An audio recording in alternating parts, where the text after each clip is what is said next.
Hi friends, welcome to my channel. ಯಾರು ನಮ್ಮ ಚಾನಲನ್ನು ಮೊದಲಿಗೆ ನೋಡ್ತಾ ಇದ್ದರೆ ಪ್ಲೀಸ್ ಸಬ್ಸ್ಕ್ರೈಬ್ ಮಾಡ್ಕೊಂಡು ನೋಡಿ, ಬೆಲ್ಲೈಕನ್ನು ಪ್ರೆಸ್ ಮಾಡಿ. ನಾವು ಹಾಕುವ ಎಲ್ಲ ವೀಡಿಯೋದ ನೋಟಿಫಿಕೇಷನು ನಿಮಗೆ ಬರುತ್ತೆ. ಈಗ ನಾನೊಂದು ರಿಸೆಪ್ಷನ್ ಇದೆ ಬಂದಿದ್ದೇನೆ, ವೈಟ್ ಪೆಟಲ್ ಪ್ಯಾಲೇಸ್ ಗ್ರೌಂಡಲ್ಲಿ.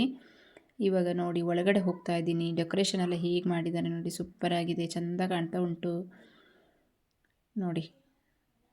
ಲೈಟಿಂಗ್ಸ್ ಎಲ್ಲ ತುಂಬ ಚೆಂದ ಕಾಣ್ತಾ ಉಂಟಲ್ವಾ. ರಿಸೆಪ್ಷನ್ನಿಗೆ ಬಂದಿದ್ದೇನೆ. ಈಗ ಅಡುಗೆ ಮನೆ ಹತ್ರ ಹೋಗೋಣ ಬನ್ನಿ. ನಾವು ನೋಡಿ ಇಲ್ಲಿ ದೋಸೆ ಹಾಕ್ತಾ ಇದ್ದಾರೆ, ಮಿನಿ ಮಸಾಲೆ ದೋಸೆ. ಚೌಟ್ರಿಗಳಲ್ಲಿ ಮಾಡುವಂಥ ಮಿನಿ ಮಸಾಲೆ ದೋಸೆ ನೋಡಿ ಹೇಗೆ ಹಾಕ್ತಾರೆ, ಆ ಕಪ್ಪಲ್ಲಿ ಹೇಗೆ ಹಾಕ್ತಾರೆ ನೋಡಿ ದೋಸೆನ ಅವರು. ನೋಡಿ ಎಷ್ಟು ದೋಸೆನ ಒಂದೇ ಸಲ ಹಾಕ್ತಾರೆ. ಆ ಹಂಚನ್ನು ನೋಡಿ ಹೇಗೆ ಹಾಕ್ತಾರಂತ. ಬಿಸಿ ಬಿಸಿ ಬಿಸಿ ಬಿಸಿ ಕುದಿತಾ ಇದಾಗ್ತಾ ಇರ್ತದೆ, ಬಾಯ್ಲ್ ಆಗ್ತಾ ಇರ್ತದೆ ಹಂಚು. ಅದರ ಮೇಲೆ ಹೇಗೆ ದೋಸೆ ಹಾಕ್ತಾರೆ ನೋಡಿ. ನೋಡಿ ಎಷ್ಟು ದೋಸೆ ಒಂದೇ ಸಲ ಹಾಕಿದ್ರಲ್ವಾ. ಇವಾಗ ಅದಕ್ಕೆ ಅವರು ಆಯಿಲ್ ಮತ್ತು ತುಪ್ಪವನ್ನು ಮಿಕ್ಸ್ ಮಾಡಿ ಇಟ್ಕೊಂಡಿರ್ತಾರೆ ಆಯಿತಾ, ಅದನ್ನು ಹಾಕ್ತಾರೆ ನೋಡಿ. ಎಲ್ಲ ದೋಸೆಯ ಮೇಲೆ ಅದನ್ನು ಹಾಕ್ತಾರೆ, ಸೌಟಲ್ಲಿ ಹಾಕ್ತಾರೆ. ಆಯಿಲ್ ಮತ್ತು ತುಪ್ಪ ಮಿಕ್ಸ್ ಆಗಿರುತ್ತೆ ಅದು. ಇವಾಗ ಎಲ್ಲ ದೋಸೆಗೂ ಕೆಂಪು ಚಟ್ನಿಯನ್ನು ಉದ್ದುತ್ತಾರೆ. ಕೆಂಪು ಚಟ್ನಿಯನ್ನು ಹಾಕಿ ನೋಡಿ ಎಲ್ಲ ದೋಸೆಗೆ ಹಾಕ್ತಾರೆ. ಮಸಾಲೆ ದೋಸೆ ಘಮ ಘಮ ಘಮ ಬರ್ತಾ ಉಂಟು, ಎಷ್ಟು ಚೆಂದ ಉಂಟಲ್ಲ ತಿನ್ನಲಿಕ್ಕೆ. ಇವಾಗಲೇ ತಿನ್ನೋಣ ಅನಿಸ್ತಾ ಇದೆ ನನಗೆ, ಅಷ್ಟು ಖುಷಿ ಆಗ್ತಾ ಉಂಟು. ಮಸಾಲೆ ದೋಸೆ ಯಾರಿಗೆ ಇಷ್ಟ ಆಗೋದಿಲ್ಲ ಅಲ್ವಾ. ಇವು ನೋಡಿ ಇದಕ್ಕೆ ಆಲೂಗಡ್ಡೆ ಪಲ್ಯನ ಹಾಕ್ತಾಯಿದ್ದಾರೆ, ಎಲ್ಲ ದೋಸೆಗೆ ಆಲೂಗಡ್ಡೆ ಪಲ್ಯ ಹಾಕ್ತಾಯಿದ್ದಾರೆ ನೋಡಿ.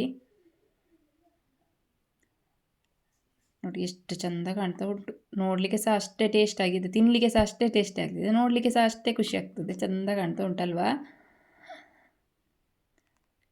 ಹೇಗೆ ಮಾಡ್ತಾರೆ ನೋಡಿ, ಮದುವೆ ಮನೆಗಳಲ್ಲಿ ಹೇಗೆ ಮಾಡ್ತಾರೆ ಅಂತ ದೋಸೆ ನೋಡಿ. ಇವಾಗ ಅದನ್ನು ರೋಸ್ಟ್ ಆಗ್ಲಿಕ್ಕೆ ಬಿಡ್ತಾರೆ. ಈಗ ನೋಡಿ ಆ ಕಲ್ಲರ್ ನೋಡಿ, ದೋಸೆ ಕಲ್ಲರ್ ಹೇಗೆ ಬಂದಿದೆ ನೋಡಿ, ಎಷ್ಟು ಚೆಂದ ಬಂದಿದೆ. ಆ ಮಸಾಲೆ ದೋಸೆ ಕಲ್ಲರು ಆಗಲಿ, ಆ ಟೇಸ್ಟ್ ಆಗಲಿ ಸಖತ್ತಾಗಿರುತ್ತೆ. ದೋಸೆ ಯಾರಿಗೆ ಇಷ್ಟ ಆಗೋದಿಲ್ಲ, ಯಾರು ಬೇಡ ಅಂತಾರೆ ಅಲ್ವಾ. ಮಸಾಲೆ ದೋಸೆ ಅಂದರೆ ಅದು ಚಟ್ನಿ ಜೊತೆ ತಿಂತಾ ಇದ್ದರೆ ಆ ಟೇಸ್ಟೇ ಬೇರೆ ಅಲ್ವಾ, ಚೆನ್ನಾಗಿರುತ್ತೆ.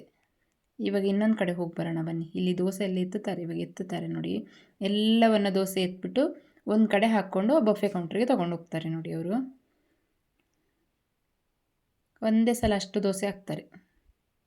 ಒಂದೊಂದು ದೋಸೆ ಎಲ್ಲ ಹಾಕಿ ಎಲ್ಲ ಆಗೋದಿಲ್ಲ ಮದುವೆ ಮನೆಯಲ್ಲೆಲ್ಲ. ಇಷ್ಟು ದೊಡ್ಡ ಹಂಚಲ್ಲಿ ಇಷ್ಟು ದೋಸೆ ಒಂದೇ ಸಲ ಹಾಕ್ತಾರಲ್ಲ, ಹಾಗೆಲ್ಲ ಆಗ್ತದೆ ಅಲ್ವಾ. ಇಲ್ಲಾಂದರೆ ನಾವು ಮನೆಗಳೆಲ್ಲ ಒಂದೊಂದೇ ದೋಸೆ ಹಾಕ್ತೇವೆ, ಅಷ್ಟು ಜನಕ್ಕೆ ಕೊಡಬೇಕಲ್ಲ.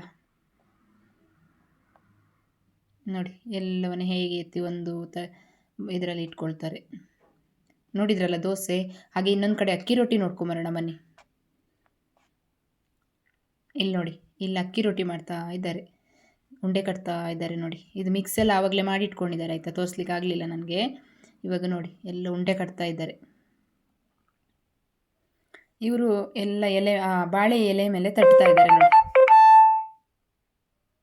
ಬಾಳೆ ಎಲೆ ಮೇಲೆ ತಟ್ತಾ ಇದ್ದಾರೆ.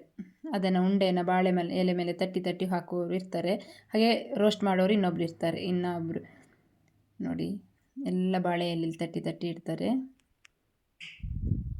ಆ ಕಡೆನೂ ಹಂಚಿರ್ತದೆ, ಈ ಕಡೆನೂ ಹಂಚಿರ್ತದೆ ನೋಡಿ. ಎರಡೂ ಕಡೆ ಅಕ್ಕಿ ರೊಟ್ಟಿಯನ್ನು ಸುಡ್ತಾ ಇದ್ದಾರೆ. ಹೇಗೆ ಹಂಚ ಮೇಲೆ ಹಾಕ್ತಾರೆ ನೋಡಿ, ಆ ಕಡೆನೂ ಇದೆ ಈ ಕಡೆನೂ ಇದೆ, ಎರಡೂ ಕಡೆ ಹಾಕ್ತಾ ಇದ್ದಾರೆ ನೋಡಿ.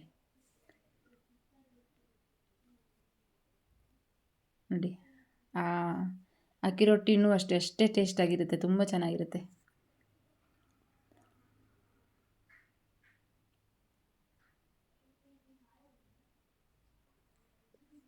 ಎಲ್ಲವನ್ನು ಅದ್ರ ಮೇಲೆ ಹಾಕ್ಕೊಂಡು ಇದನ್ನು ಒಂದು ಕಡೆ ರೋಸ್ಟ್ ಆಗ್ಲಿಕ್ಕೆ ಬಿಡ್ತಾರೆ. ಇವಾಗ ಇನ್ನೊಂದು ಆಮೇಲೆ ಉಲ್ಟಾ ಹಾಕ್ತಾರೆ, ಉಲ್ಟಾ ಹಾಕಿ ಅದನ್ನು ಕೂಡ ರೋಸ್ಟ್ ಮಾಡಿ ಆಮೇಲೆ ತೆಗಿತಾರೆ ನೋಡಿ. ಚೆನ್ನಾಗಿದೆ ಅಲ್ವಾ. ಅಕ್ಕಿ ರೊಟ್ಟಿ ನೋಡ್ಕೊಂಬಂದ್ರೆ ಆ ಮಸಾಲೆ ದೋಸೆ ಆಗಿ ಅಕ್ಕಿ ರೊಟ್ಟಿ ಇಷ್ಟ ಆದರೆ ಒಂದು ಲೈಕ್ ಕೊಡಿ. Thank you, bye bye.